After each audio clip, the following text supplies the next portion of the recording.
యాకోబుని రాహేలు ప్రేమిస్తే లేయాను దేవుడు ప్రేమిస్తున్నాడు.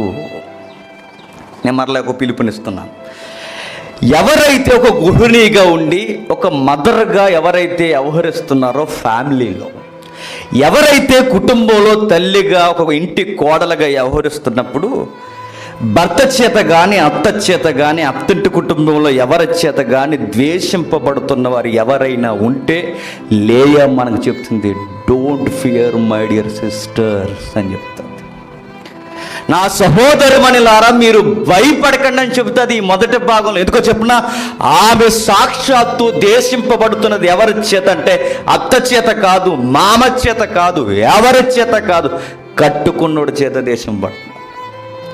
అత్త బాధ పెట్టినా కొంతవరకే, మామ బాధ పెట్టినా కొంతవరకే, భర్త తోబుట్టువులు బాధ పెట్టినా కొంతవరకే. ఇక ఎవరిని చూసుకుని అయితే వస్తారో, ఎవరిని బట్టి అయితే వస్తారో ఆడే దేశిస్తే ఆ బాధ ఎవరికి చెప్పుకోవాలి? ఆ బాధ ఎక్కడ చెప్పుకోవాలి? అత్త బాధించిన ఉపశమనానికి భర్త ప్రేమ ఉంది, తోటికోడలు బాధించిన చెప్పుకోవడానికి భర్త ప్రేమ ఉంది. ఎవరు ప్రేమ ఉన్నా లేకపోయినా ఆయన ప్రేమ ఉంటే చాలు, అది చూసుకుని బతికేసి ఎంత కష్టమైన. కానీ అందరూ ప్రేమ ఉందో లేదో తర్వాత విషయం, కానీ ఉండాల్సిన ప్రేమ లేదట ఎవరికి? లేయాకి ద్వేషింపబడుతుంది. ఎంతగా అంటే వాళ్ళు చూస్తుండగానే కళ్ళ ముందు చెట్టబట్టలు ఎదురుతున్నారట. ఎవరు?